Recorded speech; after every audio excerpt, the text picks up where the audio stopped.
Karibuni sana katika jina la Yesu Kristo, na pia nakaribisha wote wanaotufuata katika mitandao kwa Facebook, kwa YouTube, wakiwa katika sehemu mbalimbali za ulimwengu. Karibuni sana katika jina la Yesu. Tunapoendelea na topiki yetu, kwa nini Yesu alikuja ulimwenguni? Somebody say, kwa nini Yesu alikuja ulimwenguni? Hiyo ndio ambayo tunaendelea na that topic, na kuna kitu ambacho nimekuwa nikitamani sana ukaweze kushika, ya kwamba kupitia dhabihu ya Kristo Yesu msalabani na damu ya dhabihu ambayo alimwaga, sisi ambao tumemwamini Yesu tunasema ya kwamba tulinunuliwa kwa damu ya thamani. Tulinunuliwa, gharama yote iliyohitajika kulipwa ili tuwe huru, Yesu alilipa. Alipoilipa, akatuhamisha kutoka kwa ufalme wa giza, akatuleta katika ufalme wa mwana wa pendo lake. Alipotuleta katika ufalme wa mwana, ufalme wa Mungu ambao ni ufalme wa mwana wa pendo lake, tukadiscover ya kwamba tukapewa uzima wa milele. Tukapewa uzima wa milele, na uzima huu wa milele ambao tulipewa, uzima huu ndio nguvu ambayo imetufanya kufanyika wana wa Mungu. Uzima huu ndio ambao umetuleta katika kimo cha kiroho cha Kristo Yesu. Hebu mtu aseme kimo cha kiroho. Kimo cha kiroho cha Kristo Yesu. Cha Kristo Yesu.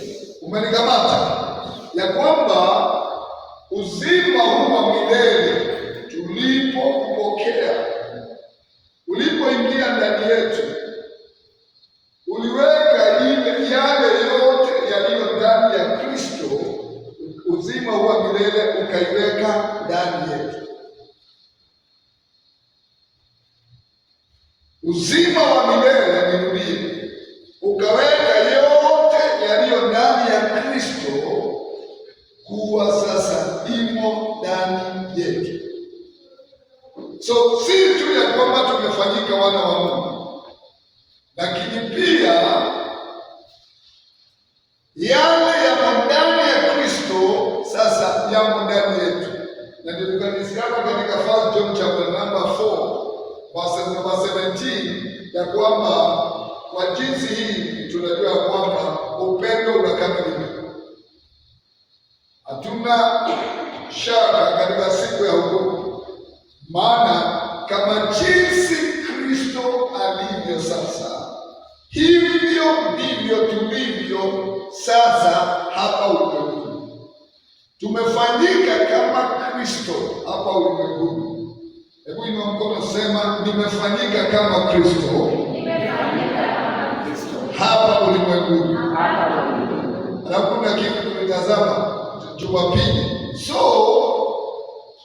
Jumapili tulidiscover ya kwamba kupitia uzima wa milele kufanyika wana wa Mungu na kujazwa na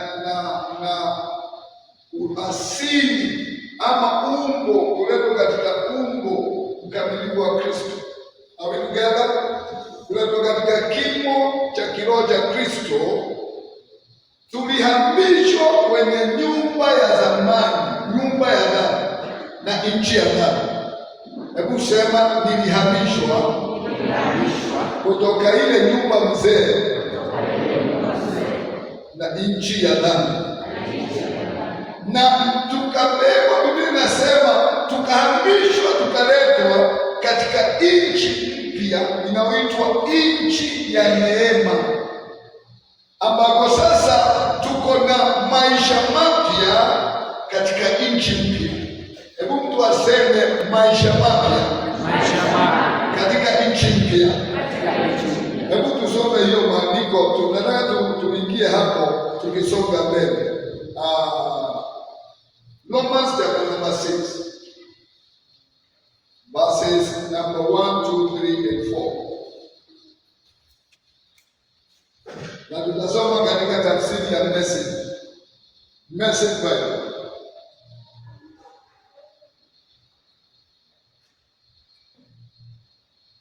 Message translation, Romans chapter 6 verses number 1 to 4 katika tafsiri ya Message Bible. So can we read together 1, 2, 3? So what do we do? Keep on sinning so God can keep on forgiving. Verses number 2. I should hope not. If we let the cattle where sin is so willing, how can we still live in our own house here? Ngoja kwanza tusiende katika verse 3 kwanza. Biblia inasema sasa, baada ya kununuliwa na kuhamishwa na kupewa uzima wa milele, kuletwa katika kupewa maisha mapya na maisha mapya katika nchi mpya. Biblia inasema sasa, mahali ambapo tuliletwa katika Kristo Yesu, dhambi haitawali. Dhambi haitawali. Dhambi haina uwezo. Dhambi haina mamlaka. Nguvu za dhambi ziliangamizwa msalabani na Kristo Yesu. Hebu ina mkono, sema nguvu za dhambi ziliangamizwa msalabani na Yesu Kristo. Nguvu za dhambi ziliangamizwa. Wale nisaidie mtu hapa. According to Romans chapter number 7, nguvu za dhambi ni sheria. Ati nguvu za dhambi ni nini? Nguvu za dhambi ni sheria.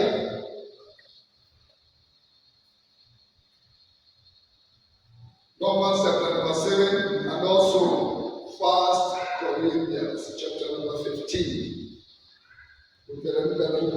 Like number 50s. The strength of sin is the law. Romans 50 something. Bwana Yesu asifiwe. So katika nchi mahali ambapo katika maisha haya mapya, hebu sema katika maisha haya mapya, katika nchi mpya, dhambi haina nguvu. Sema tena vizuri, sema katika maisha haya mapya, na katika nchi mpya, nchi ya neema, dhambi haina nguvu. Dhambi haina meno ya kuuma. Umenikamata? Hiyo ni kukwambia ya kwamba dhambi sasa ni kama simba aliyekufa, hana uwezo wa kuuma. Dhambi ni kama mnyama aliyekufa, hana uwezo wa kuuma.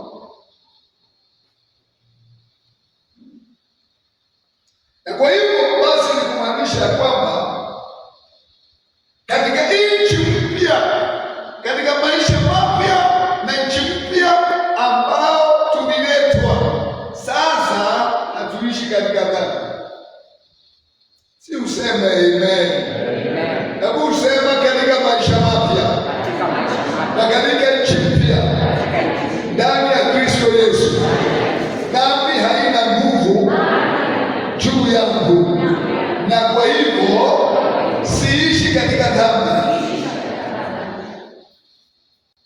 na umenikamata.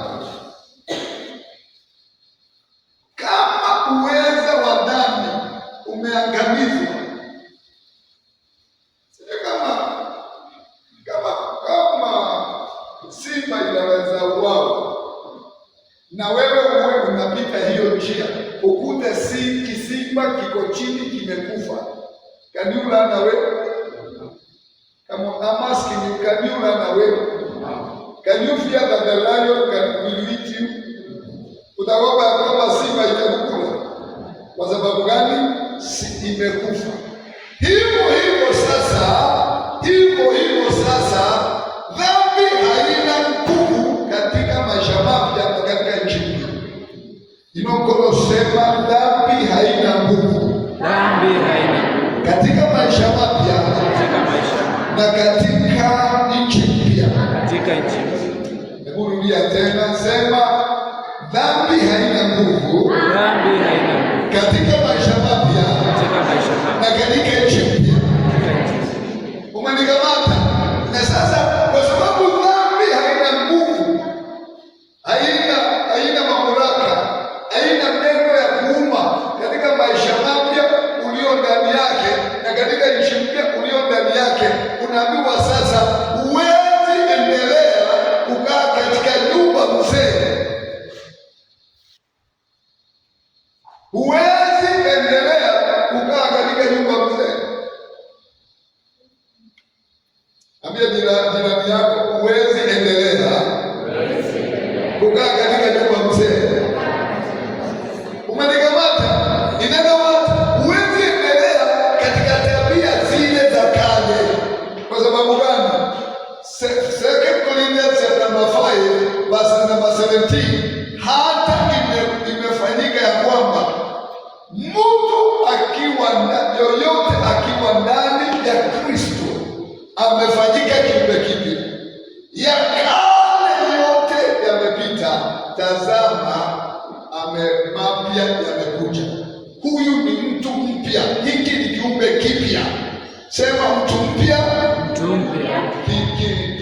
kiumbe kipya.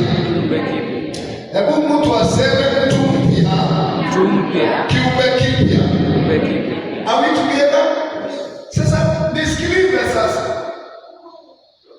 Kuna kitu nataka uelewe hapa kwa hii mstari, because itakusaidia sana. Immediately the yoke of sin was broken kwenye shingo lako, and the power of sin was destroyed at the cross of Calvary. Kutoka hapo sasa, chochote ambacho kinazalishwa na dhambi maishani mwako hakina mamlaka juu yako.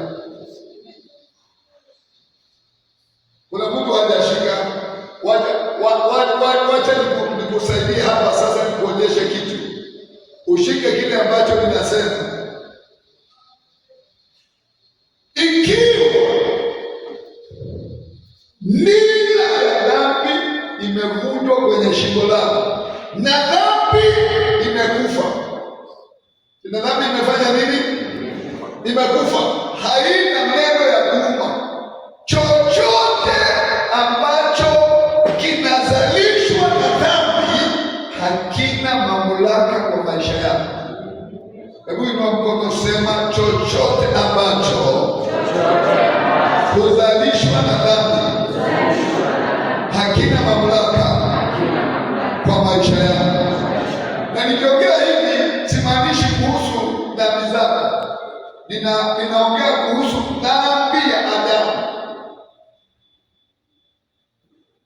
Ninaongea na mtu hapa, chochote kilizalishwa na dhambi kupitia dhambi ya Adamu, unaposamehewa dhambi zako, ninaongea na mtu hapa, na bila ya dhambi inapofunjika kwenye shingo lako, mambo yote yaliyoletwa kwa mwanadamu kupitia dhambi, yakaletwa na shetani kwa mwanadamu kupitia dhambi, mambo yale sasa hayana mamlaka juu yako as a child of God.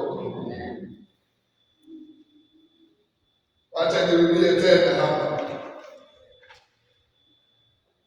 You know what I'm trying to say. Najaribu kukuambia ya kwamba now that you are not in the old house, kwa sababu hauko katika nyumba mzee ya Adamu. Hebu inua mkono, sema kwa sababu siishi tena. Kwa sababu siishi tena. Sema kwa sauti. Kwa sababu siishi tena. Wapi? Sema kwenye nyumba mzee ya dhambi. Magonjwa hayana mamlaka juu yangu. Umaskini hauna mamlaka juu yangu. Aibu haina mamlaka juu yangu. Kushindwa haina mamlaka juu yangu. Kuonewa haina mamlaka juu yangu. Mapepo haina mamlaka juu yangu. Laana hazina mamlaka juu yangu.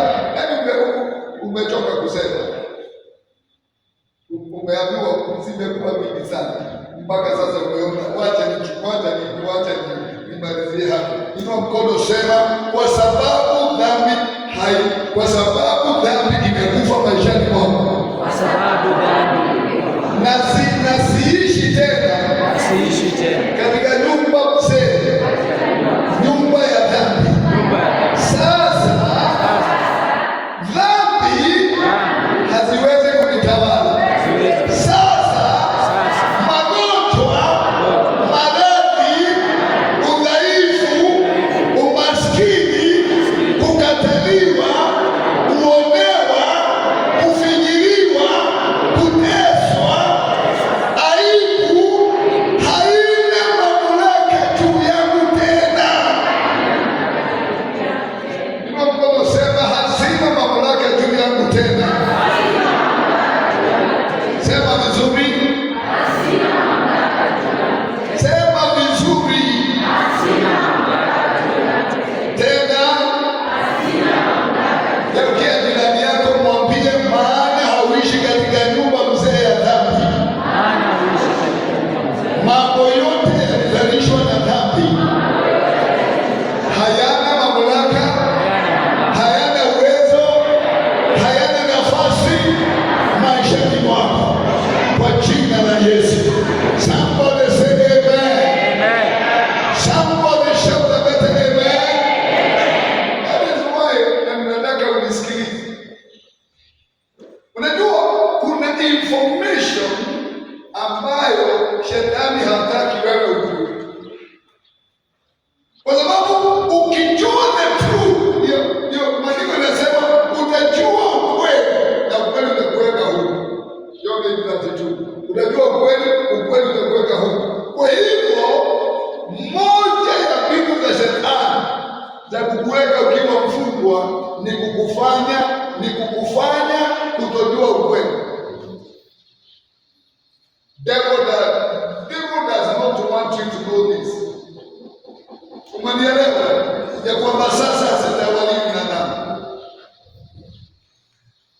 Sasa kama za dhambi hazimo tena ndani yangu. Ndio mkono, sema sasa hivi katika maisha mapya na nchi mpya, tamaa zote za dhambi hazimo ndani yangu, hazina nguvu juu yangu.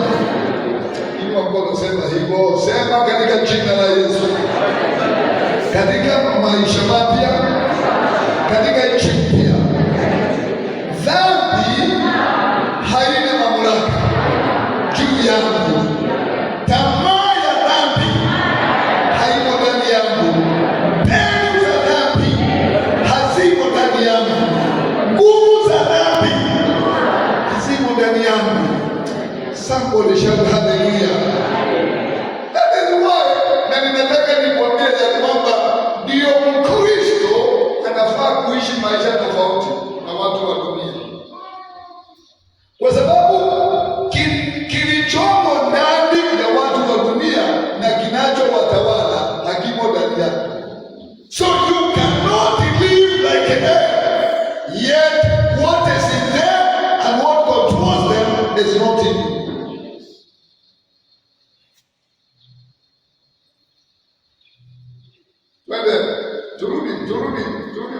tulikuwa?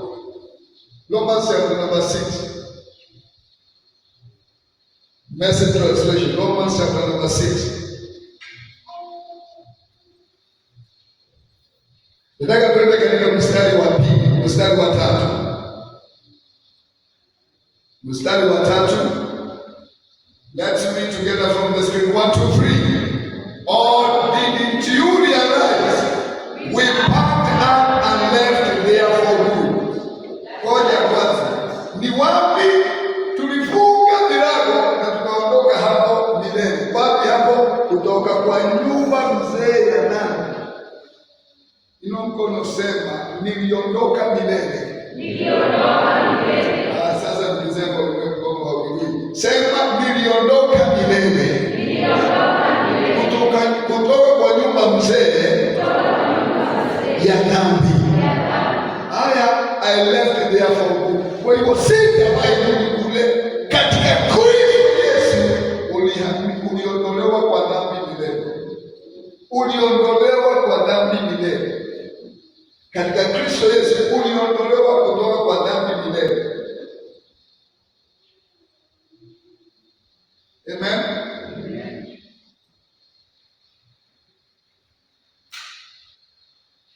So how tena?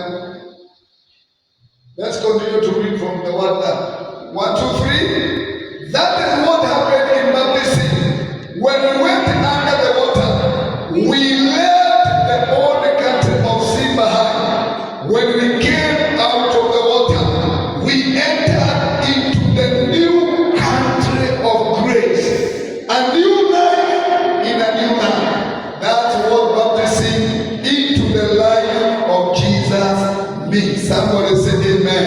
Amen. Somebody shout a better amen. Amen. Sasa tunaambiwa ya kwamba ulipookoka katika kumwamini Kristo Yesu, ulibatizwa katika uzima wa Kristo. Na kubatizwa katika uzima wa Kristo ndio ambao tunaipeaga outward expression tunapopeleka watu kwenye maji kuwabatiza wanapomwamini Yesu. Ninaongea na mtu hapa na naambiwa kwamba tunapomweka mtu ndani ya maji, ishara ni kwamba amekufa na kwa hivyo ameondoka milele kutoka kwa nchi ya dhambi. Are we together? Na tunapomtoa kwa maji kutoka dakika hiyo, anaingia katika nchi mpya ya neema. Inapokuwa sema ninaishi. Ninaishi. Gavana. Inapokuwa sema ninaishi.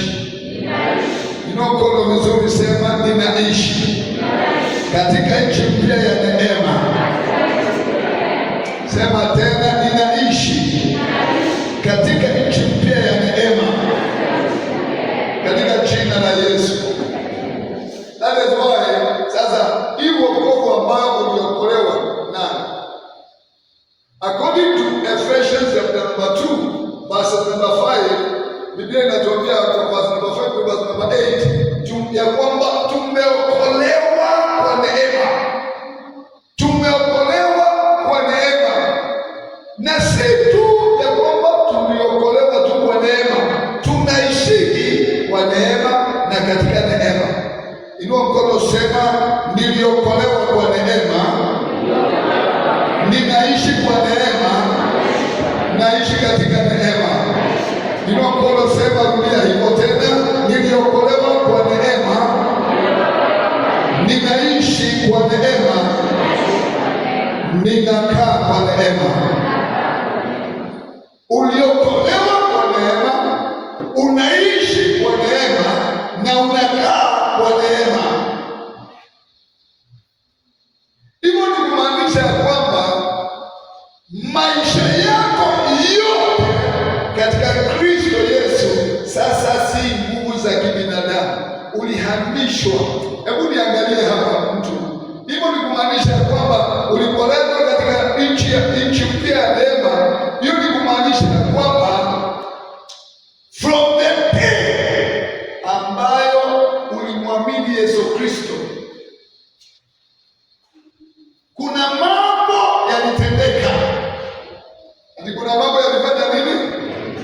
kuna mambo yalitendeka. Number one, your state and nature change. If you haven't said my state and nature change. My state and nature change. Sema hali na asili yangu ilibadilika. Hali na asili yangu ilibadilika. Sasa wengine unasema, si useme usikike. Sema hali na asili yangu ilibadilika. Hali na asili yangu ilibadilika. Hicho ndio kitu cha kwanza. Number 2 thing ambayo ulipokea ni new identity. Ulipokea identity mpya. Identity kwa Kiswahili tunaweza tafsiri vizuri aje? Kitambulisho. Si ndio? Ulipokea kitambulisho mpya. Na tunaposema kitambulisho hatuongei kuhusu sasa ile kakitu unapewa na serikali. Ninaongea na mtu hapa. Ninamaanisha sasa ulikuwa mwenye dhambi, mtoto wa shetani. Immediately baada ya kumwamini Yesu Kristo na kubadilishiwa hali na asili yako, the next thing ukafanywa mwenye haki, ukafanywa mwana wa Mungu. Si useme amen? Amen. Shout out amen. Jambo la tatu ulivyopewa, ulibadilishiwa location. Ulibadilishiwa location kwa sababu unaambiwa ya kwamba ulihamishwa kutoka kwenye ulikuwa na ukaletwa katika nchi mpya ambayo ni nchi ya neema.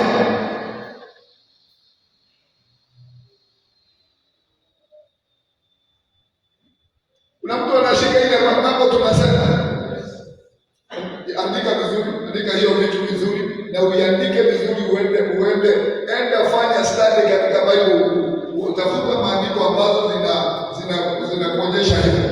Tunasema kuna mambo yalitendeka ile siku ulimwamini Kristo Yesu.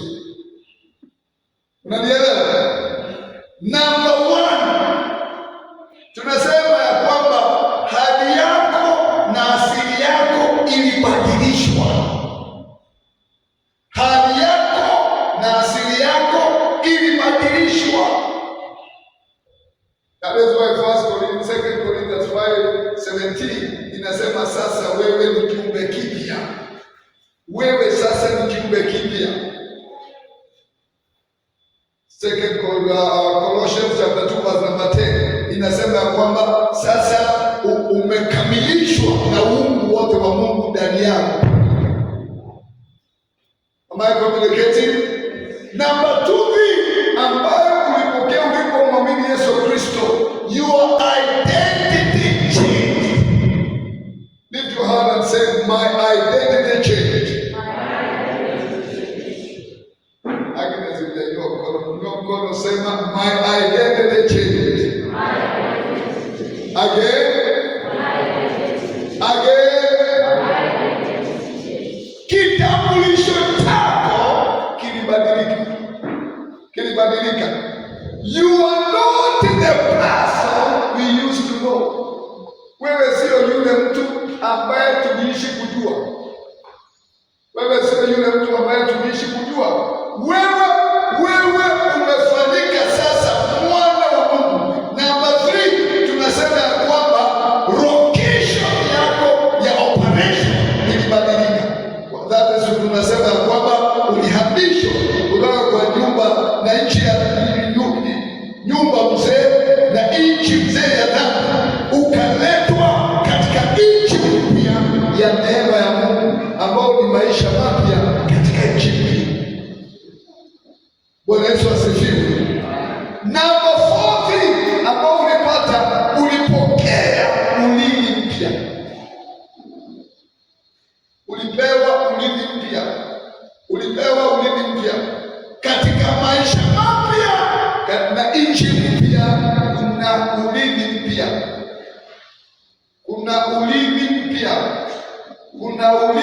mpya. Ulipokuwa katika nchi mzee ya dhambi, na nyumba mzee ya dhambi, ulikuwa mrithi wa baba yako aliyekuzaa kimwili.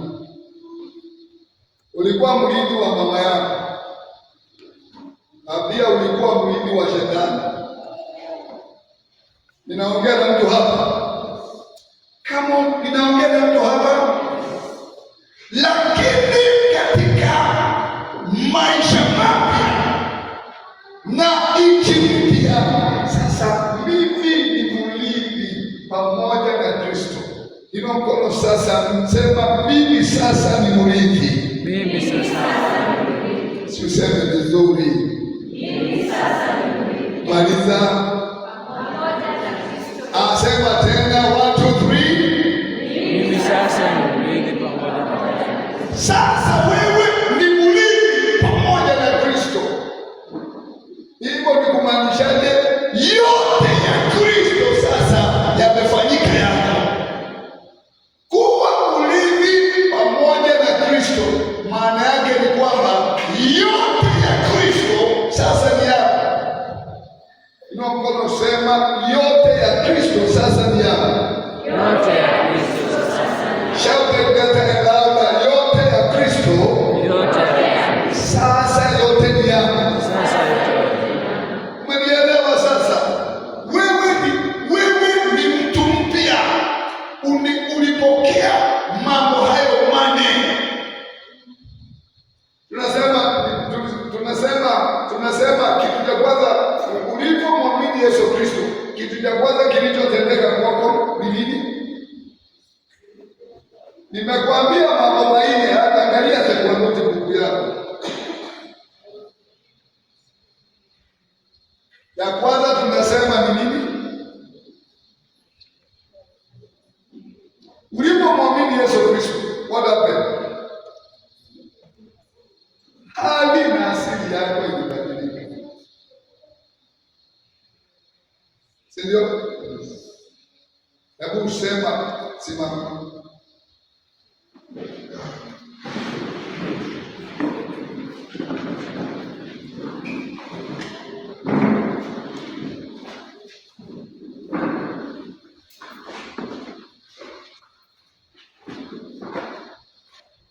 Sema nilipomwamini Yesu Kristo. Namba 1. Kwanza nataka umeandika hizo vitu ambazo tumesema hivi.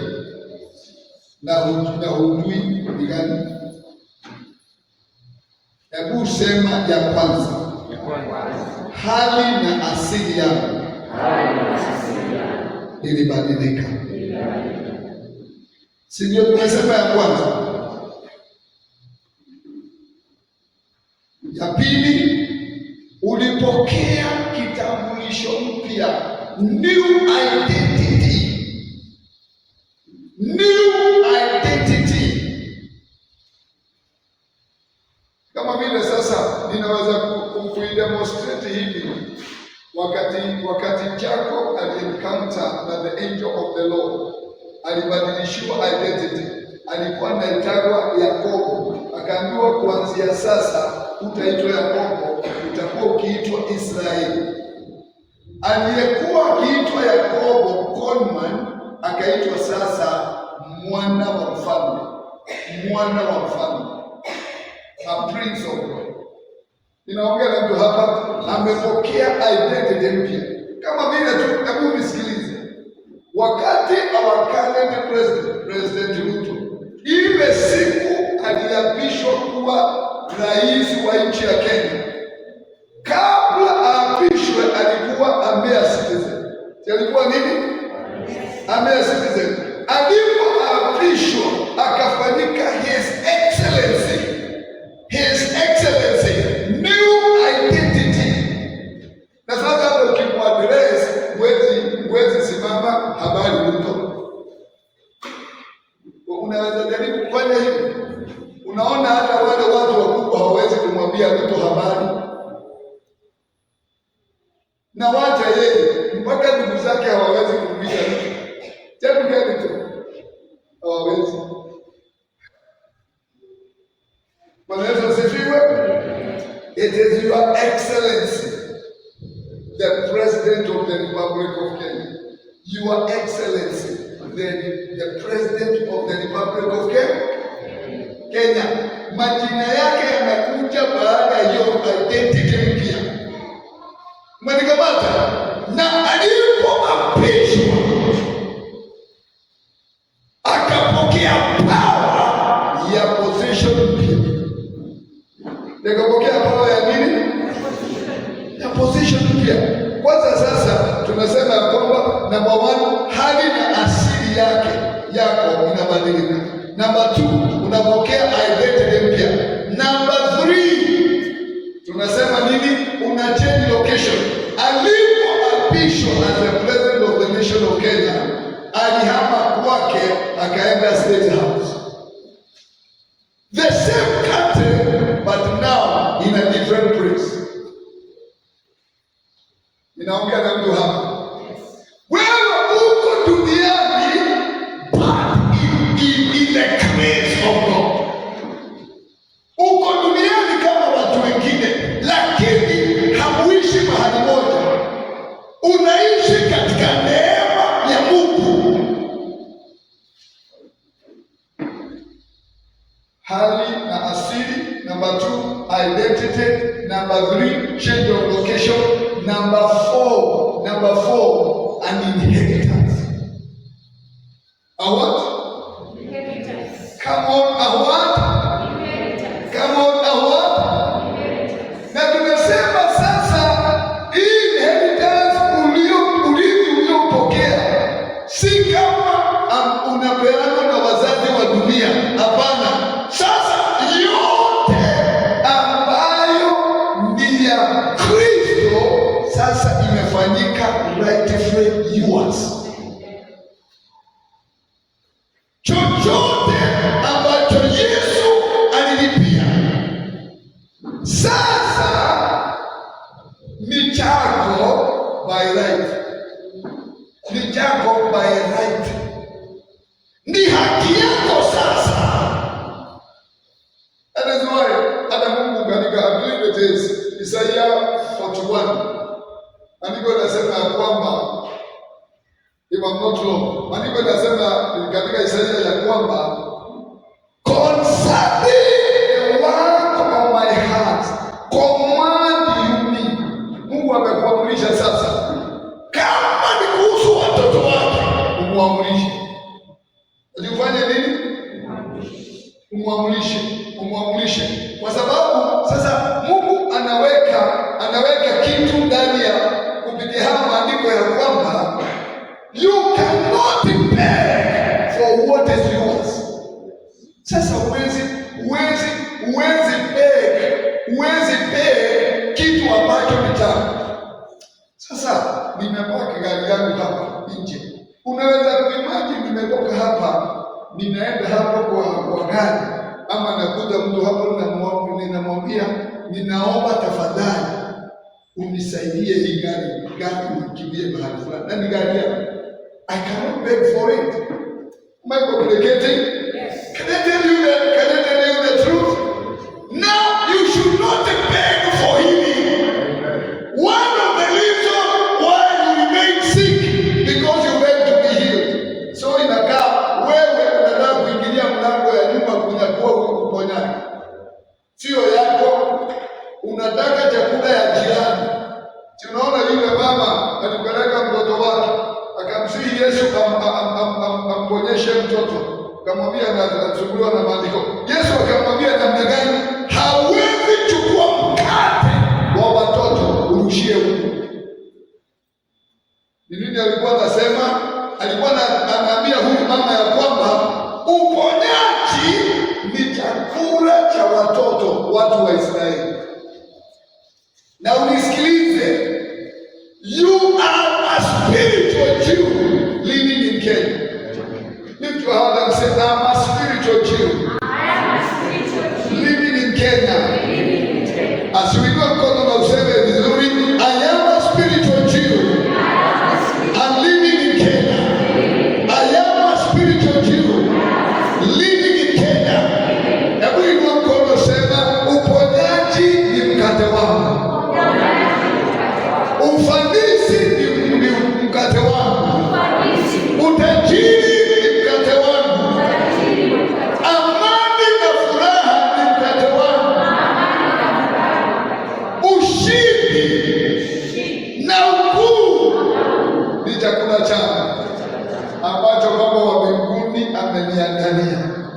Am I communicating? Now, what I'm trying to show you, kile najaribu kukuonyesha ni kwamba you are not the same person aliyekuweko kabla kumwamini Yesu.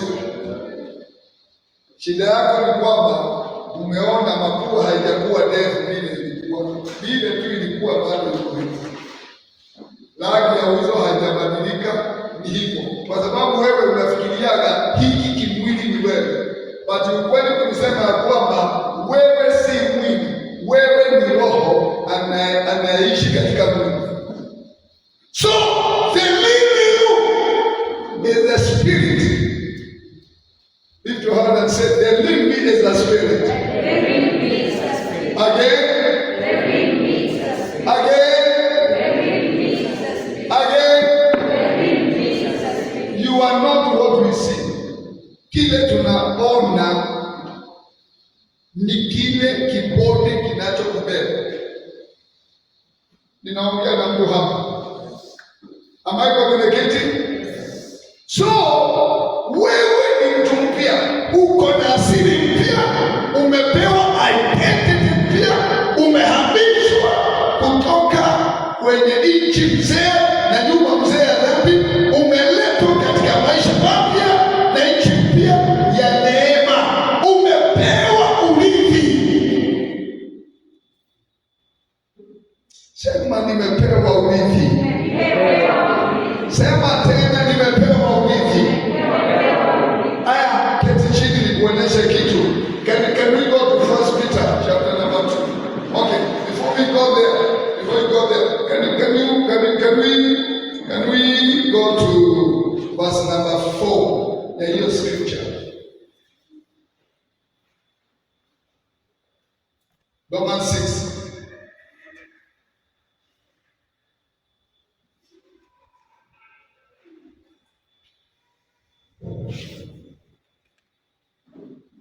Hii inakupea transition. When we are lowered into the water, it is like the body of Jesus. When we are raised up out of the water, it is like the resurrection of Jesus. Now, hii mstari kuna kitu inajaribu kukuonyesha the transformation. Somebody say the transformation. Somebody shout better louder than that, the transformation. Unaambiwa ya kwamba kubatizwa katika uzima wa Kristo, matokeo yake ni haya. Kama jinsi Yesu alikufa na akazikwa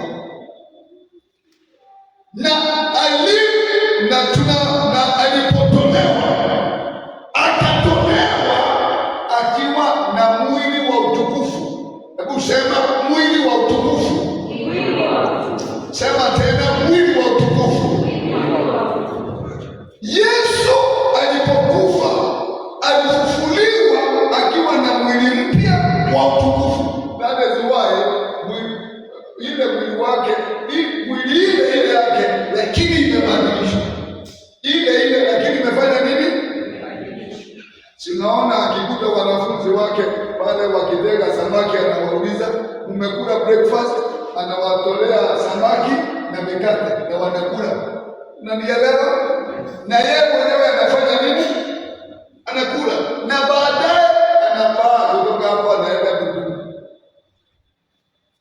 Yesu sasa, wewe ulipomwamini Kristo, mkono sema nilipomwamini Kristo, nilibadilishwa. I am no more the same person. I am a new creature. I have a new nature. I have a new identity. I live in a new country. I have an inheritance in God. Are we together? You have an inheritance in God. Let's go to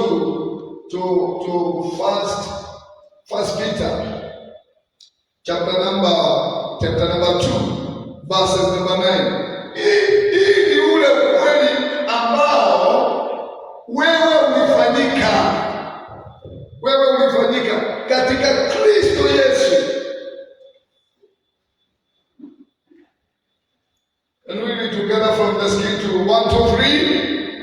But you are a chosen generation, a loyal priesthood, and holy nation, his own special people, that you may proclaim the praises of him who called you out of darkness into his marvelous light. Can you give me verse number 9, verse number 8, sorry. Let's begin reading from verse number 8.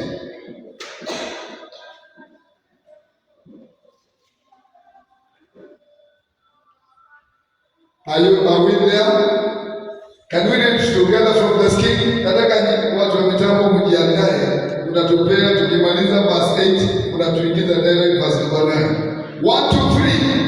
And the stone of stumbling and the rock of offense, they stumbled, being disobedient to the word, to which they also were appointed.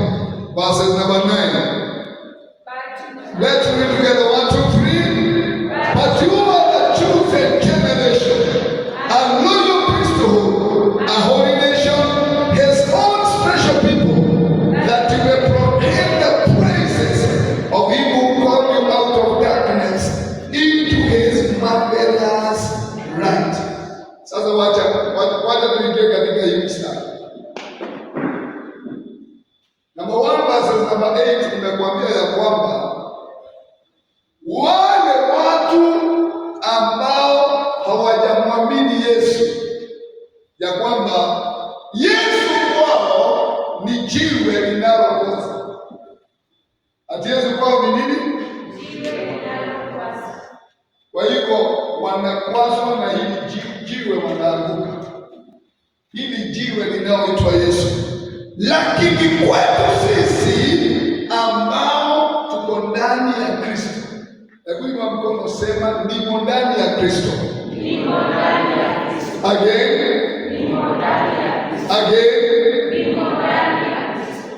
Number 1, unaambiwa ya kwamba you are a chosen generation. You are a chosen generation. Wewe ni kizazi kiteule. In other words, hivyo ni kumaanisha kwamba Mungu alitembea katikati ya wengi akakuchagua. Akachagua wewe huyu, akachagua huyu, akachagua huyu. Ninaongea na mtu hapa. Na alipokuchagua, the Bible continues to say he made you to become a loyal priesthood. A loyal priesthood. Loyal priesthood ni nini? Can you give me GNT translation? GNT translation.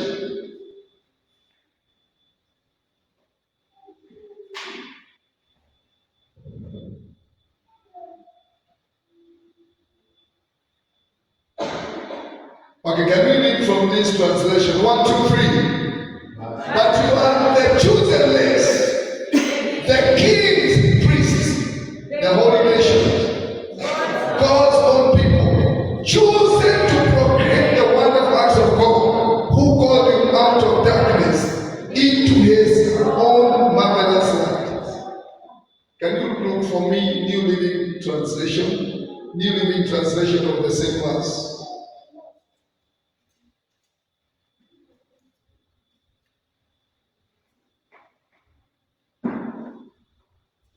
Okay, can you look for me a translation there ambayo inasema ya kwamba kings who are priests, or priests who are kings, priests who are kings, or kings who are priests. Bwana Yesu asifiwe. Katika Kristo Yesu. Hebu sema katika Kristo Yesu. Number 1, ulifanyika a chosen race. So you were chosen by God. Lift your hand and say, I'm chosen by God. I am chosen by God. Again. I am chosen by God. Again. Again. Again. Manikamata. You are chosen by God. So hiyo ni kukwambia namba one ya kwamba you are not in this kingdom by mistake. You are not in the kingdom of God by what? Hauko katika ufalme huu wa Mungu kwa kibahati mbaya. Yeah, this translation TPT Passion translation TPT. Sasa wewe umechaguliwa, wewe ni kizazi kiteule. Number two, let's read from the TPT translation. But we are also separation, these who are things, a spiritual nation. Verse number 9, 1 Peter 2:9. 1 Peter 2:9.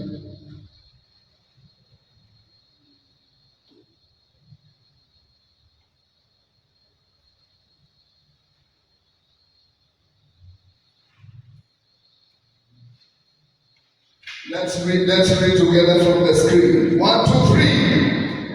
But you are God's chosen treasure, priest who are kings. Nataka hiyo kwanza sasa. Tusimame hapo kwanza.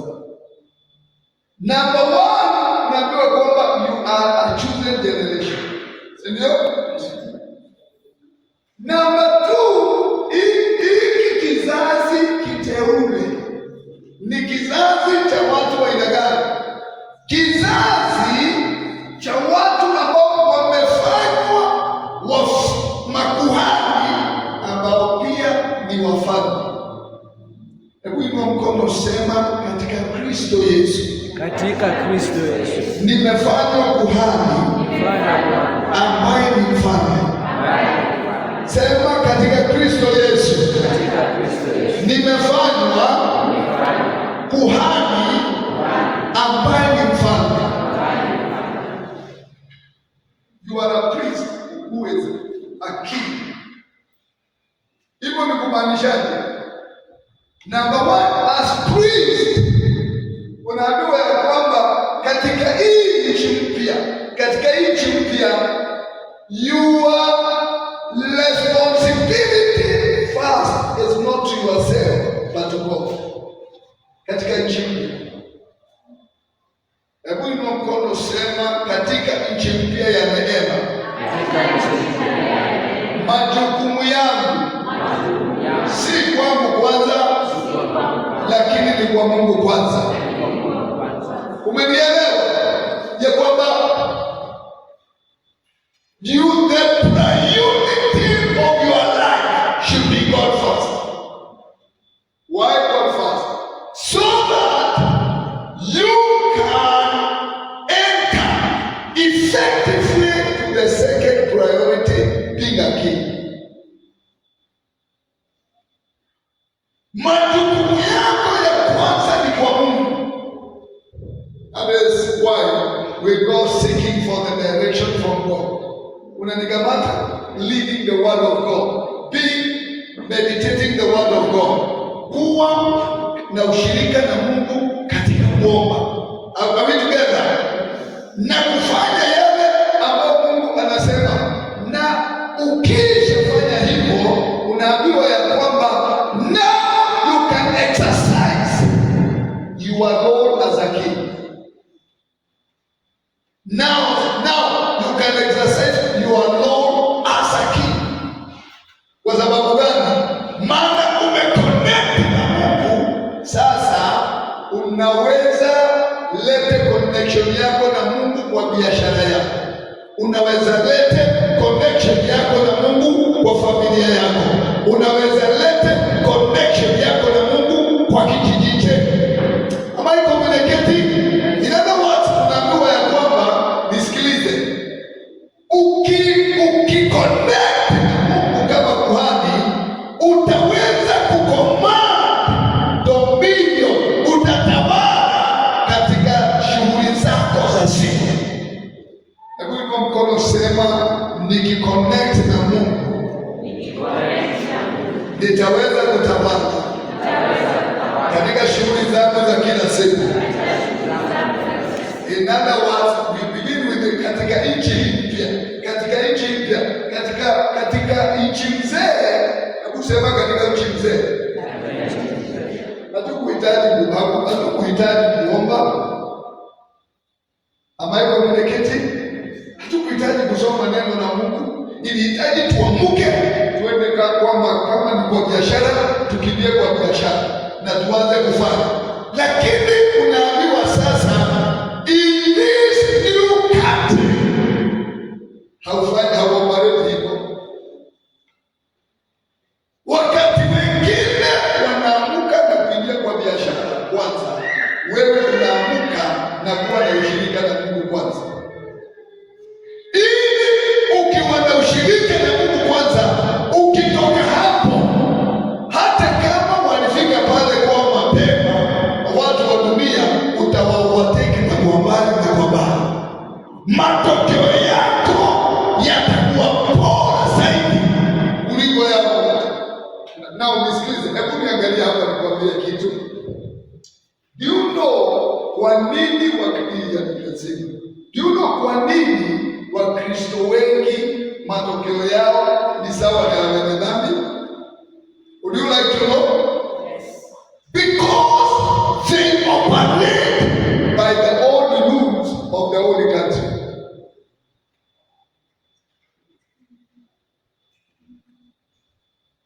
Haujanishika? Hebu shika mkono wa jirani yako, mwambie sababu wa matokeo ya Wakristo ni sawa na watu wa ulimwengu. Nimesema mshike jirani yako, mshike huyu au mshike huyu, yule yako karibu na wewe, wewe shika na mama yako hapo. Hebu mwambie hivyo.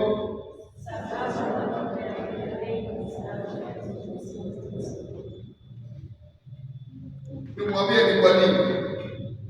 Mwambie because you operate by the rules of the holy country. Umenikamata? Vile watu wa ulimwengu wanaoperate, you operate the same. And if you do your business by the same rule with the people of the world, your result will be like their result. Hujanishika hapa? Ukioperate ndoa yako ama biashara yako ama maisha yako na sheria za nchi mzee, matokeo yako itakuwa ya watu wa nchi mzee. So if you want change of result as a child of God, lazima uache kuoperate by the rules of the old house, by the rules of the house of sin. Uondoke hapo, uondoke kwa hiyo nchi mzee, nchi na nyumba ya dhambi. Ukubali ya kwamba sasa wewe ni mwana wa Mungu, wewe ni kizazi kiteule, na wewe sasa umefanywa kuhani ambaye baada ya kumaliza ukuhani inakupea ufalme. Hebu inua mkono, sema ukuhani inanipea ufalme. Inua mkono, sema vizuri, inua mkono, sema ukuhani inanipea ufalme. Again.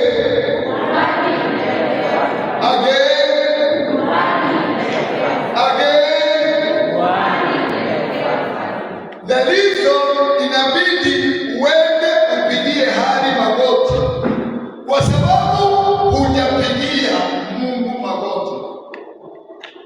Ukipigia Mungu magoti, hautapigia hadi magoti. The reason unakosa mamlaka as a child of God ni kwa sababu ukuhani wako hauko sawa. So according to this scripture, rudi katika sehemu yako. Wewe ni kuhani ambaye ni mfalme. Inua mkono, sema mimi ni kuhani. Mimi ni kuhani ambaye ni mfalme. Rudia hivyo mara mbili. 1 2 3. Mimi ni kuhani ambaye ni mfalme. Again. Mimi ni kuhani ambaye ni mfalme. Again. Mimi ni kuhani ambaye ni mfalme. Umeshika hiyo kwanza, ya kwamba your first responsibility is to connect with God, and then connect with your business, connect with your family, connect with your marriage, connect with whatever it is. Are we together? Na ukifuata that order, you become distinguished katika the race of life. Ukifuata mpangilio huo. Sasa unfortunately watu wengi wanataka kuwa kings and then priests. Waende wa exercise, uingie kwa hiyo biashara na pesa ziada kuja. Ndio hapo hivi sasa uende kupiga magoti. Baba, nakushukuru kwa kunipea pesa nyingi. It does not operate like that. Unaanza kwa kuconnect na Mungu kwa maombi, kwa neno lake, kwa kutafakari neno lake, kwa kufanya mapenzi yake. Unapotoka hapo, unatoka ukiwa kama mfalme, ukiwa na Mungu pale. Wewe ni kuhani. Ukifesi hiyo biashara, wewe ni king. Ukifesi hiyo marriage, wewe ni king. Ukifesi hiyo hali, wewe ni mfalme. Maneno yako yako na power. Maneno yako yako na nini? Maneno yako yako na power. Maneno yako yako na power. Can you give me the New King James translation? New King James translation. Yeah, the same verse. Let's read together. But you are a chosen generation, a royal priesthood, a holy nation. Lift your hand and say, I belong to a holy nation. I belong to a holy nation. Again. I belong to a holy nation. Again. I belong to a holy nation. So nchi yetu ni nchi takatifu.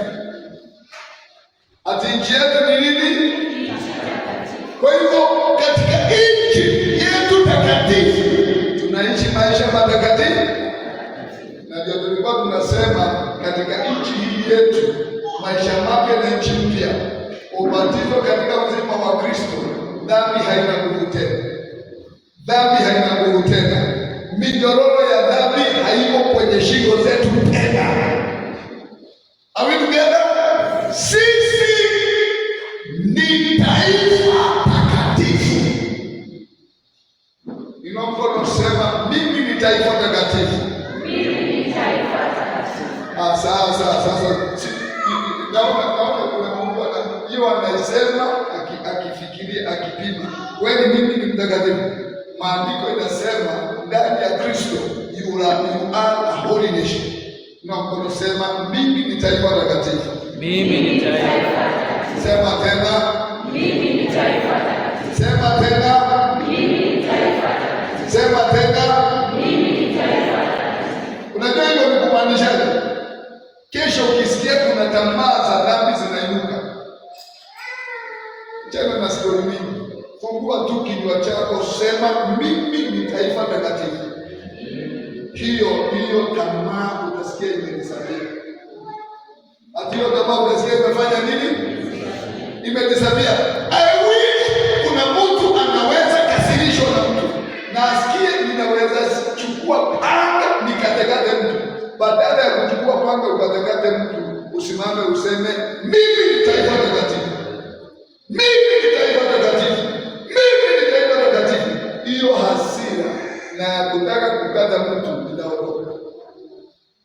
Because na nisikilize nikwambie, katika hii nchi ya neema, na katika hii nchi ya nini? Njia moja ya kurelease power ni kupitia maneno ya Biblia. Ninapokuwa nasema katika nchi ya neema, njia moja ya kurelease power ni kupitia maneno ya kinywa chetu.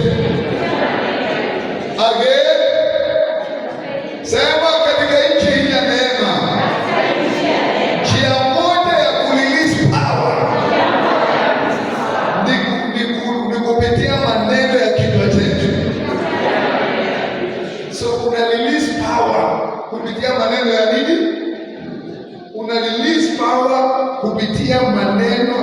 kinywa chako, si mambo ya wewe unakaa unaanza kuambia watu, utajua mimi ni wa ukoo wa Kibogoyo. Mtu anikosee, utajua mimi ni wa ukoo wa Kibogoyo. Sasa Kibogoyo ni nani? Ni nchi mzee ya damu. Kibogoyo ni nchi nini? That is why sasa utakata watu na utatukana watu, maana Kibogoyo alikuwa anakata watu na kupiga watu. Sasa utawatukana, utawapiga, maana umejiondoa kwa identity yako mpya, umejirudisha kwa nyumba mzee ya damu. I wish kuna mtu ako hapa. If sickness strikes, because they can strike, you can stand and say, I am a holy nation. Mimi ni taifa takatifu. Mimi ni taifa takatifu. Sickness has no place in a holy land. No mkono sema magonjwa hayana uweza katika nchi mpya. Hebu mkono sema, when sickness strikes, I stand and decree, I'm a chosen generation. I'm a priest who is a king. I'm a holy nation. And so sickness, you have no place in my body. In the name of Jesus. Sickness out. Manielewa? Sasa unaanza kuoperate kadiri ya wewe umefanyika nami na unaishi wapi. Ninaongea na mtu hapa. And then lastly, inasema his own special people. Can we read? Can we read a holy nation and then a holy nation? 1, 2, 3. A holy nation, his own special people. Can you give me the King KJV translation? His own special people. Napenda translation ya KJV. Yeah. Can we read from the word unholy nation? Unholy nation, a peculiar people. No, yeah. Let's read again. 1, 2, 3. Unholy nation, a peculiar people. Na kuna watu wamsomi. Hapa kuna mtu hiyo jina peculiar imekuwa ndefu sana. Okay, 1, 2, 3. Unholy nation, a peculiar people. Again. Unholy nation, a peculiar people. Kuna kitu ambacho nataka nikufundishe kidogo hapo. Tunaambiwa kwamba sisi ni taifa takatifu. Si ndio? Hebu sema mimi ni taifa takatifu. And then Biblia inasema you are a peculiar people. Lift your hand and say I'm a peculiar person. I am a peculiar person. Again. I am a peculiar person. Again. I am a peculiar person. Again. I am a peculiar person. Agnes again. I am a peculiar person. Agnes again. You know God said I'm a peculiar person. Again. Again. Nataka uchukue kalamu na notebook yako uandike hiyo kitu nikwambia. Wakati Bible inasema kwamba you are a peculiar person.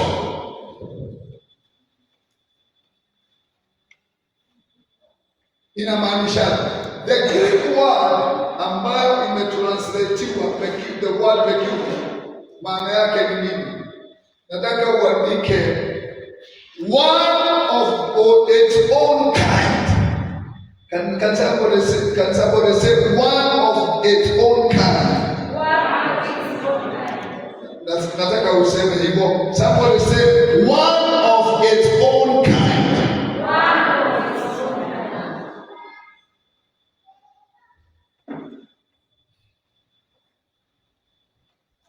Andika unique. Number 2, unique.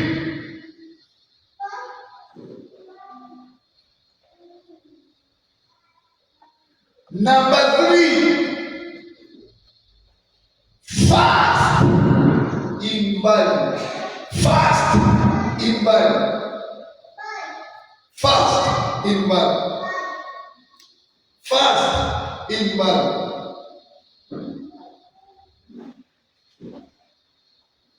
One of its own kind. Number 2, unique. Number 3, fast in value. Fast in value. Okay. Niangalie hapa. Hebu niangalie nikwambie. Kimoja ya kwanza, fast of its own kind. Sasa ni nini maandiko inasema wakati inasema ya kwamba you are a peculiar people? Kile neno la Mungu linasema ya kwamba wewe ni wa aina tofauti ya kipekee kwa wengine. Sijui kama umenikamata. In other words, tukilete watu wengine hapa na tukulete hapa, wewe ni tofauti na hamfanani. Wewe ni tofauti na hamfanani na watu wengine. Hivyo ni kumaanisha ya kwamba, na unisikilize, wakati Yesu alipotununua, tulipomwamini, tulifanyika kabila ya watu ambayo ni tofauti na makabila zingine za watu. Hebu inua mkono. Asante Dawidi ameinuka amefanya kichwa hivi, na nimeona mwingine ametimiza kichwa. So watu wawili wameshika kile nilikuwa nasema. Thank you Jesus. Hebu niangalie vizuri. Hebu inua mkono, sema nilipomwamini Yesu. Nilipomwamini Yesu. Nilifanyika wa kabila ambao ni tofauti na makabila mengine, kiwango ya kwamba hakuna comparison, hakuna kulinganisha. Kile ambacho umefanywa kufanyika, hakuna kingine tunaweza chukua na kulinganisha na wewe. Niko na mtu wako hapa. That is why nataka unisikilize, na ukijua hii itakusaidia. Mbili ya pili ya tatu nimesema it is fast in value. Lift your hand and say fast in value. Fast in value. Again. Fast in value. Again. Fast in value. Tukileta gold hapa, tulete diamond, tulete bronze, tulete silver, tulete iron na vitu na minerals zingine hapa. Which one is the highest in value? Come on, I'm asking you, which one is the highest in value? Can you compare gold with the iron? Can you compare gold with the copper? Sasa Mungu anasema ya kwamba, wakati maandiko inasema you've been made to become peculiar people, ni kumaanisha ya kwamba umefanywa mtu wa dhamana, kiwango ya kwamba hakuna yoyote na chochote unaweza likanishwa naye. You are so unique to a point nothing can compare with you. Hey, hebu inua mkono, sema I'm made so unique. Nothing to compare myself with. Sasa shida yako unajilinganishaga na ndugu yako ati kwa sababu ana ploti mbili na anakunwaga pombe. Unajilinganishaga na yeye. Shida yako ni kwamba ukiwa katika biashara unajilinganisha na wafanyabiashara wengine. You are not of that class. Lift your hand. I'm not of that class. Come on, baby, I'm not of that class. Again.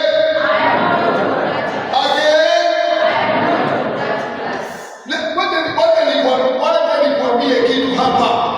One of your worst mistakes ambazo umefanyaga ni kujilinganisha, ni kujikompea, lakini Biblia inatuambia ya kwamba you are a peculiar person. You are unique of your own kind. You are unique of your own kind. Lift your hand and say, I am unique of my own kind. Nothing to compare myself with. Kuna mtu ameshika hii. Hivyo ni kumaanisha, na unisikilize nikusaidie, ikiwa ndani ya Kristo wewe umefanywa tofauti sana na watu wengine. Hivyo ni kumaanisha basi katika moyo wako na mawazo yako haifai kutarajia maishani mwako yale mambo ambayo yanakuta ambao ni wenye dhambi. You should not expect it. Why? It is not your inheritance. It is not part of your inheritance. It is not part of your inheritance. Hebu inua mkono, sema, as a peculiar person. As a peculiar person. I'm built up Built up. for health and wholeness. I am built up for success. I am built up for the life of glory. I am built up for the life of success. I'm built up for the life of joy, for the life of peace, for the life of satisfaction, for the life of fulfillment. Why? Because Jesus is our success. Jesus is our prosperity. He's our joy. He's our victory. He's our life. He's our value. He's our significance. He's our promotion. He is all in our life. So you should not compare yourself. You should not expect what is coming to them to come to you.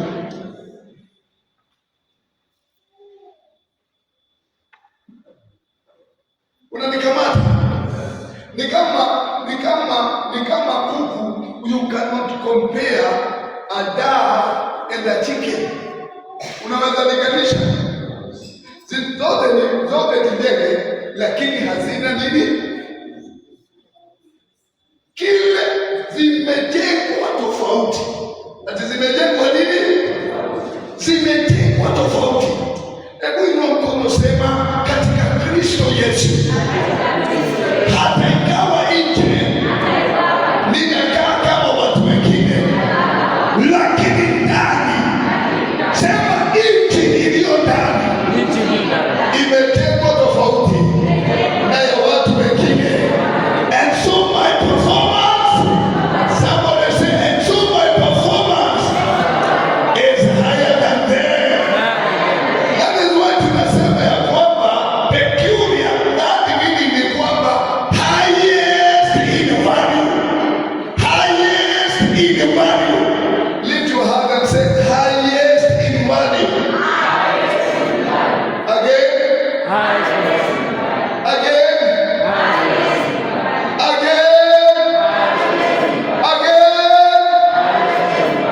You are highest in value. You are highest in value. Wewe ni kama tukiingia supermarket, kwa mfano Naivas supermarket kwa sasa, na mimi si marketer, ni mfano nimetumia. Unanielewa? Leo mtu ambao anaweza sema ameanza kuadvertise Naivas supermarket. Hapana, ninatumia kama mfano. Ukiingia katika Naivas supermarket, uingie kule juu kule bla bla bla, uteremke huko chini, unaenda upande wa furniture, unakuta sofa set ya 1,500. Sofa set ya 1,000 ngapi? Ya 1,500. Kuna vitu za 2,200, 1,100. Kuna vitu za shilingi 15, shilingi 12, shilingi 3, si ndio? Sasa hiki kisoma set cha 500,000 it is highest in value. Kwa hiyo supermarket yote ile kitu ya dhamana zaidi ni hiyo, si ndio? Sasa Mungu anasema hapa duniani, nasema hapa duniani, wewe ndio wa ile value ya juu zaidi. You are of the highest value. Lift your hand and say, I'm of the highest value. Again, I'm of the highest value. Again, I'm of the highest value. Unfortunately, you take yourself to be too cheap to be afforded by everyone. That is why hata wasichana wetu waliokoka hawezi, akijua ya kwamba yeye ndiye wa highest value, hata jipendekeza kwa kijana yoyote. Kijana yoyote mwenye ako kwa ufalme wa Mungu akijua ya kwamba yeye ndiye wa ile value ya juu, hata jipendekeza kwa msichana yoyote. Valuable things asijipendekezi. Valuable things zinatafutwa. Vitu za dhamana ni kutafutwa, hutafutwa. Na vitu za dhamana ulipiwa gharama kubwa. That is why, kwa sababu wewe ni wa dhamana, Yesu alitoa uhai wake kwa ajili yako. Wewe ni wa dhamana. Inua mkono, sema mimi ni wa dhamana. Sema tena, mimi ni wa dhamana. Mimi ni wa dhamana. Na nisikilize nikwambie. Hebu niangalie hapa, niangalie. Ukitoka hapa, chai inatengenezwa na maji, maziwa. Chai inatengenezwa na nini? Maji. Atina nini? Maji, maziwa. Atina nini? Sukari, majani. Maji, maziwa, sukari, majani. Si kahawa, si ndio? Haya, sasa nisikilize. Ukiingia kwa hii ibada iko hapa barabarani hapa, kuna chai ambayo imetengenezwa na maji, maziwa, sukari na majani. Unanielewa? Inauzwa shilingi 15. Unanipata? Utoke hapo uende Eden Springs. Na kuna hoteli nyingine iko na pale. Kile hoteli ya kule inaitwa kwenye Maita. Uende kule tu, chai ni maji, maziwa, sukari na majani. Umenipata? Hii hapa inauzwa 15 na hii hapa inauzwa 90. What's the difference? Nauliza, what is the difference? No, but maziwa ni ile tu ya ng'ombe. Ya Maita si ya gambia. Ile tu ya ng'ombe. Sukari ni ile tu ya kumia. Majani ni ile tu ya chembuzi. Atikwende ya sasa. Hii chai ya 15 hata inaweza kuwa ina ladha nzuri kuliko ya wapi? Maana anatafuta wateja. Lakini kuna mtu hatafuti wateja watajileta. Kwa hivyo hata ukipikiwa yenye maziwa kidogo, ujaziwe majani, ikue si chai kukuja kukunywa, chai ni majani. Uwekewe bakuli ya sukari hapo, weke ile unataka. unalipishwa hiyo glasi moja 90 shillings. Unanielewa? Do you know the difference? The value of the hotel. The value of the hotel. Hiyo hoteli ni ya dhamana gani, kiwango gani? Can I tell you something? If you understand that, you will give value to your marriage. You will give value to your business. You will give value to anything you touch. Chochote unagusa kinafaa kufanya Mungu. Hebu inua mkono, sema chochote ninagusa. Chochote ninagusa. Kuanzia leo kinapokea udhamana. Hayo mkono vizuri, sema kutoka ndani, sema katika jina la Yesu. Because I'm of the highest value. I'm unique of my own kind. Whatever I touch, I impart value to. Whatever I do, I impart value. Whenever I enter, I impart value. Hallelujah. Sasa wewe unafaa ukiingia kwa hiyo biashara, value yake inatoka chini inapanda juu. Ukiingia kwa hiyo marriage, value ina change, inatoka chini inaenda juu. Ukiingia kwa nyumba ya mtu, value ina change, peace inaingia. Ufalme wa Mungu unaanza kutawala. Kwa sababu gani? You are imparting the value. You are imparting the value. Ukikutana na mgonjwa apone. Sio wewe ni mgonjwa, wewe kutana mgonjwa apone. Niliwaambia testimony. Nilikuwa natembea hapa town. Ninatembea, tukasimama na mchungaji mmoja, tunaanza kuongea. Kuna mtu alikuwa anauza hizi manini za simu, ma screen protector na cover zake. Nimeshika simu yangu. Mama akaniambia, "Pastor, hebu nikusaidie simu yangu." Nikamuuliza, "Ya nini sasa?" "Simu yangu unataka nini?" Akaniambia, "Tafadhali nisaidie simu yangu." Shika. Atapeleka wapi? Kuna mahali anaweza peleka simu yangu? Shika. Nikampatia.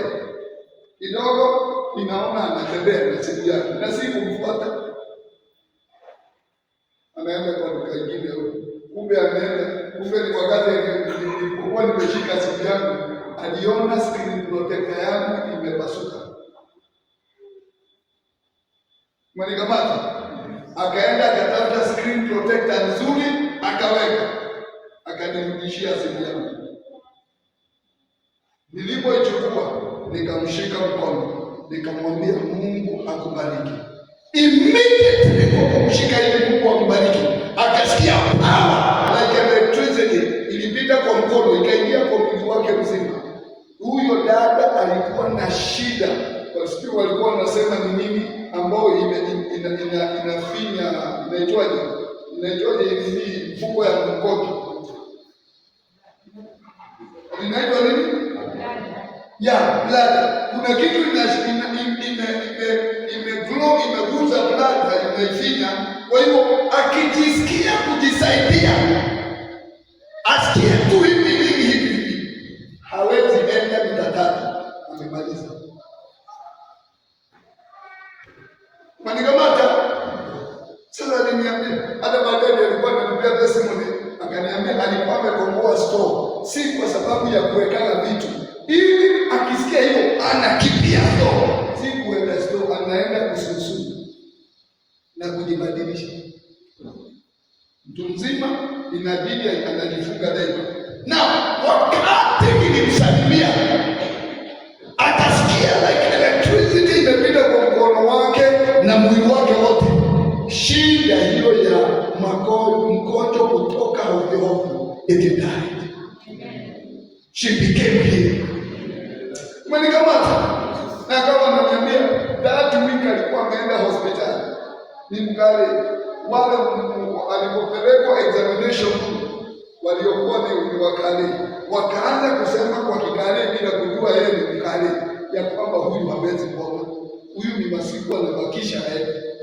Na nisikie alafu sasa amenisaidia electricity passes in her body and she become healed. Kutoka usiku hiyo stori za mambo ya mkojo kutoka bila break ikakwisha, and God healed her. You know what? I imparted the value to her. Aliniamini kama mtumishi wa Mungu. Umenielewa? That is why alifanya hivyo. Na kwa sababu she believed me as a man of God, the value of the man of God ikaingia kwake. And she got healed. Najaribu kusema hivi, you are very valuable. You are built up in a way you carry the highest value. If you heard and say, I am of the highest value. Again.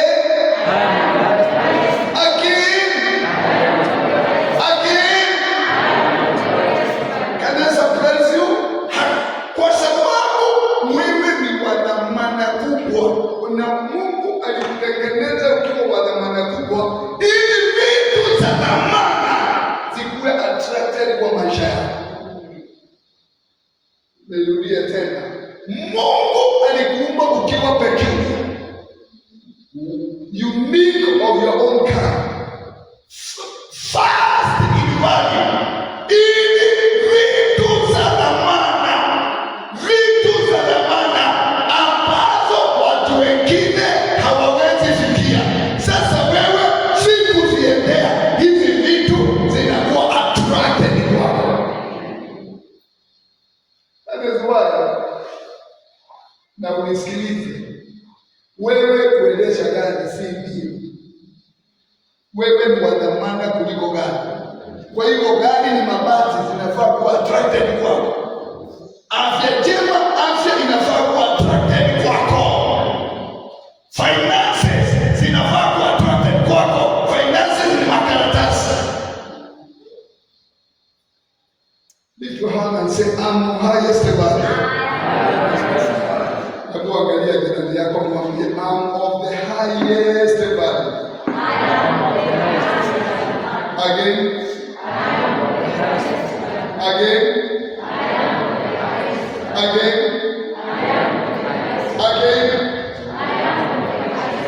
Nikwambie kitu, ndio unaonaga wakati mwingine unapigwa na vitamini, kwa sababu shetani anataka kubadilisha mawazo yako ujione mtu bure. Sijui kama kuna mtu amenikamata. Ndio vita nyingi. Sikiliza, hebu niangalie hapa. Kuna msemo katika Kigiriki. Si mnajua mimi ni Mgiriki. Kigiriki kuna msemo ambao inasema mti ambao iko na matunda ndio hurushiwa mawe na metali. Kwani kunakuwa na kitu kama hiyo? Uliza jirani yako, kwani kunakuwa na kitu kama hiyo? Yaani hii, umeelewa vile nimesema? Mti yenye matunda mingi ndio vijana watarushia nini? Utarushiwa mawe na vijana na wazee na vijana. Lakini mti ambayo hata kama ni mti ya matunda na haina na matunda, hakuna mtu ako na shughuli nayo. Sasa ni kushangaza. Wewe hujajua, ndio umepigwa vita mingi sana. Ndio wamekulenga sana, wakitaka kuneutralize mawazo yako, wewe ujione wewe ni mtu mwingine. But I have good news for you. You are of highest value. You are of highest value. You are of highest value. Hata wale mliinuliwa juu ukaangushwa kwa matope, nataka kutangaza ya kwamba wewe si matope, wewe ni wa dhamana sana. Matope hayo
watu pia wanakupigana.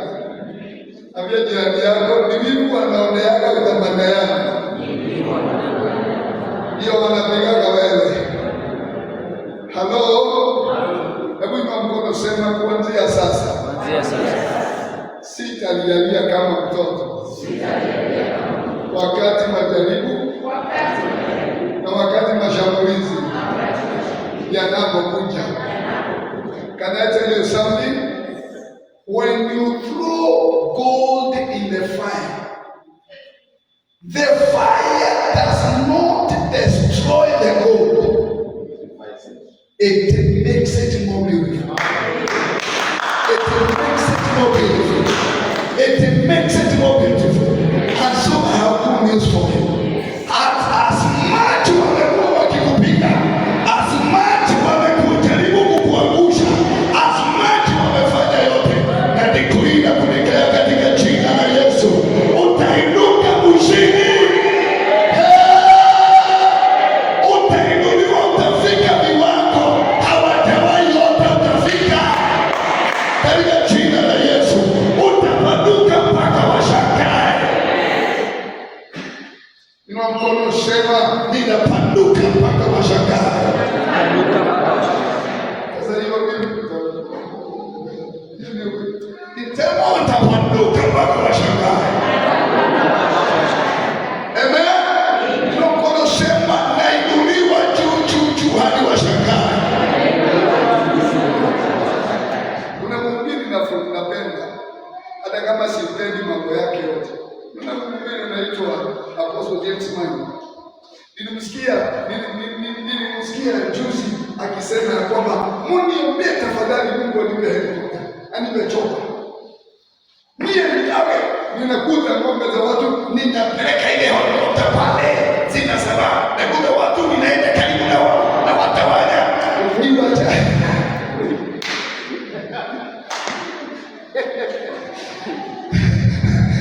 Nisukue watu mawazo. Nataka nikwambie kwamba, hebu nisikilize. Ndio kwa nini wanakuongeaga sana? Si ati kwa sababu wanakuchukia, wanasukuliwa na baraka maishani mwako. Ni wivu wanaonea udhamana ulio nao. Wanawishi wangekuwa kama wewe. Unfortunately, unawishi kuwa kama wao.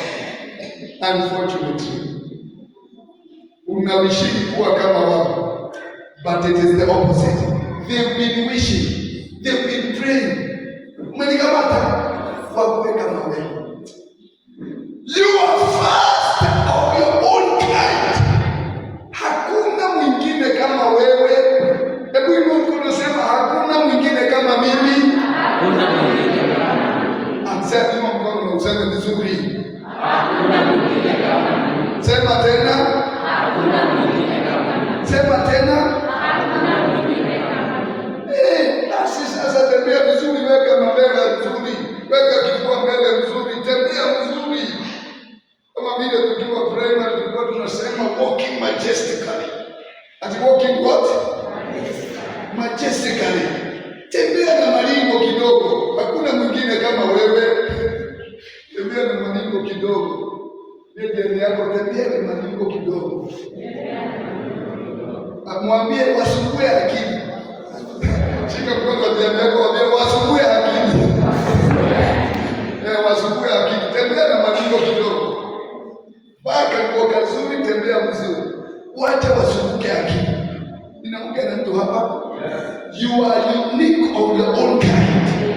Lift your hand and say, I'm unique of my own kind. I'm unique of my own kind. Again. I'm unique of my own kind. Again. I'm unique of my own kind. Again. I'm unique of my own kind. Mtu ya kashoto. Again. I'm unique of my own kind. Kuna watu hawajazoea kupewa instructions. Okay, kuna mkono sema, I'm unique of my own kind. I'm unique of my own kind. Again. I'm unique of my own kind. Again. I'm unique of my own kind. Can I give you a testimony as I finish? Kulikuwa na assignment nilikuwa nao 2008 na vita ikainuka sana.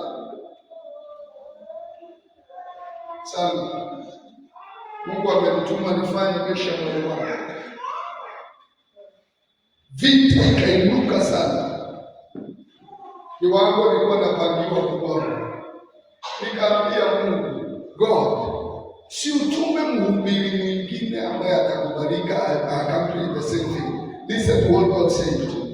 Mungu aliniambia kile ambacho nataka kitekelezwe, hakuna mtumishi yoyote wangu akona uwezo wa kuifanya. You are the only one. Why? Because I'm peculiar. I'm unique on my own kind. Lift your hand and say, I'm peculiar. I am peculiar. Unique on my own kind. Unique.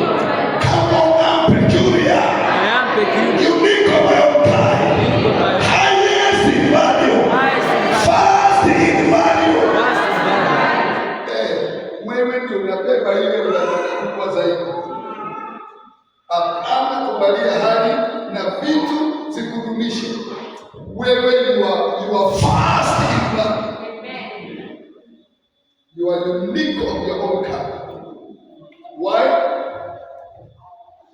That you should show forth the praises of him who called you out of darkness into his marvelous light. Where can we find translation? Let him stand, we pray. Amplified translation.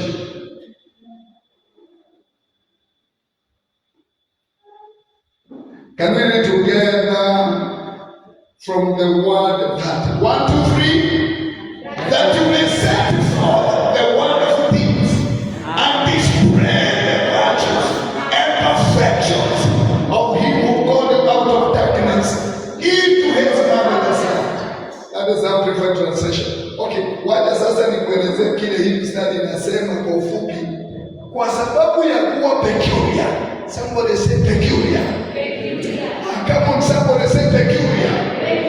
Can you give me the message translation? The main message translation. But he amplified message translation itarahisisha kile nataka kusema. Nataka tusome from the word God's 1, 2, 3. God's instrument to do his work and speak out for him to tell others of the night and day difference he made for you. Somebody say hallelujah. I say somebody say hallelujah. Ati ya kwamba umefanywa peculiar, unique of your own kind, highest in value. Kwa nini? Ukuwe chombo cha Mungu umfanyie kazi. Ukuwe chombo cha Mungu umfanyie kazi. Inakono sema nikuwe chombo cha Mungu. Nimfanyie kazi.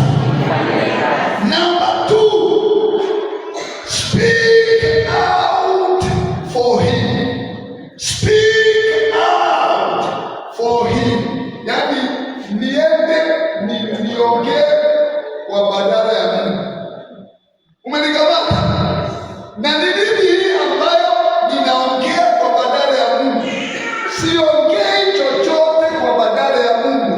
Ninachokiongea ni vile ambavyo nimefanywa taifa teule, vile ambavyo nimefanywa taifa takatifu, vile ambavyo nimefanywa kuhani ambaye ni mfalme, na vile ambavyo nimefanywa unique of my own kind and highest in value.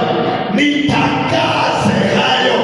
Amplified ikasema that you may display the wonderful works of God. That you may display. Yani utengeneze to display. Unaenda kwa duka kwa masupermarket zamani, unakuta kuna vio hapo, kuna vitu ambazo zimewekwa pale za kuambia zile ziko ndani. Yani sasa ukae na afya, watu wakuone, wajue Mungu ni mponyaji. Ubarikiwe kwa mfuko, ubarikiwe kwa mawazo, ubarikiwe kwa moyo, ubarikiwe kwa ndoa, ubarikiwe kwa kazi ya mikono yako. Watu waone, wajue Mungu ni mwema, wajue Mungu hubariki, wajue Mungu huinua, wajue Mungu hujali. Am I communicating? Am I communicating? You are peculiar. I said I am peculiar.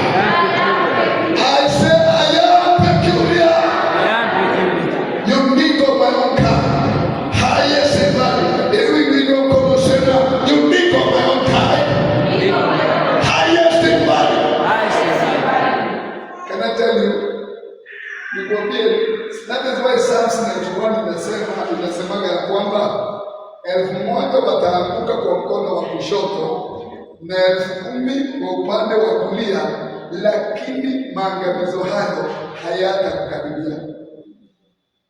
Because you are built up differently from them. Unaweza kuwa uko katikati yao, lakini kinacho wakula hakina uwezo wa kukula kilichomo ndani yao. Hebu inua mkono usema, kinachokula watu wa dunia hakina uwezo wa kukula kile ambacho Mungu ameweka ndani yao. Shout hallelujah. Umeelewa hivi? Nimesema, ninajaribu kusema kinachofanya watu wagonjwa wa dunia wagonjwa hakina uwezo wa kufanya mgonjwa. And as a matter of fact, na mnisikilize, fact wakati nauma na tumbo zinasema you have stomachache. Reality ni kwamba you don't have stomachache, you have an attack of stomachache. Kuna mtu atashikaje? Sikiliza, nasema unaweza kuwa unaumwa na tumbo, ni kweli, si ndio? That's a fact. As a child of God, you don't have stomachache. You cannot have stomachache. Stomachache has no place in you. Unanielewa? What you have is an attack of stomachache. It's an attack of what? Stomachache. Sasa, because you don't have stomachache, that is why you can command that attack to leave a little bit. Ninaongea na mtu hapa. Wewe hakuna chochote kiko na uwezo wa kufanya mgonjwa. Vile umeumbwa katika Kristo Yesu, ni mashambulizi ya magonjwa ambayo it is powerless. Ambayo it is what? You cannot be poor. Lift your hand and say, I cannot be poor. I cannot be poor. Lift your hand and say, I cannot be poor. I cannot be poor. Again, I cannot be poor. Hebu sema hiyo mara tatu. 1, 2, 3.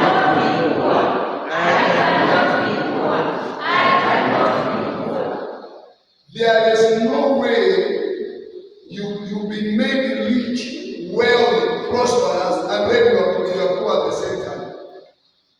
Ninaongea na mtu hapa.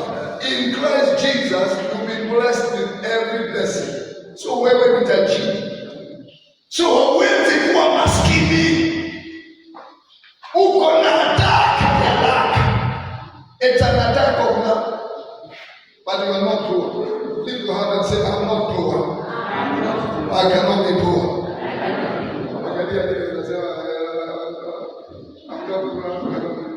No, God said, I cannot be poor. Somebody say, in the name of Jesus, I'm blessed with every spiritual blessing in the heavenly places. And so I cannot be poor. I cannot be made poor. It is impossible. Umenielewa? Unajua, kukua bila pesa kwa mfuko, unaweza kuwa bila pesa kwa kibeti, lakini kwa akaunti yako kuna bilioni 10. Sasa kwa sababu huyu mtu saa hiyo nimemwambia nipee hivi, atoe kibeti yake akute hakuna shilingi moja na akona bilioni 2 kwa akaunti. Does yeye kukosa pesa kwa kibeti doesn't make him poor? I'm telling you the truth, you are not poor. If you have to say, I am not poor. I can never be made poor. Somebody say, in the back of my heart. You know, God will say, in the back of my heart, I am blessed with every spiritual blessing. I have millions. I have billions in my account. In the name of Jesus. Amen. That is why you have found definition. Ukiwa na hiyo mindset, hauwezi sema mimi ni maskini. Baba, naomba unikomboe, naomba na mimi unihurumie, maskini. Hawezi kuokolewa kwa sababu ulikombolewa katika Kristo. Baba, naomba nalia, sikia kilio changu, nikomboe na magonjwa. Ulikombolewa katika Kristo Yesu msalabani. Unanielewa?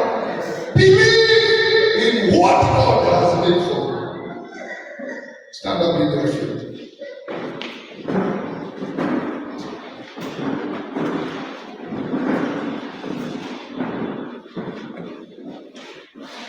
How many millionaires do I have in the house?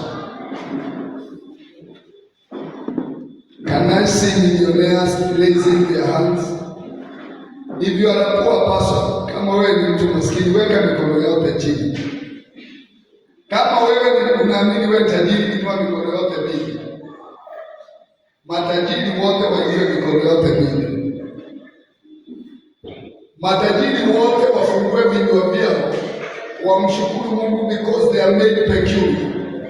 They are made what? Unique of their own kind, highest in value, in the name of Jesus Christ.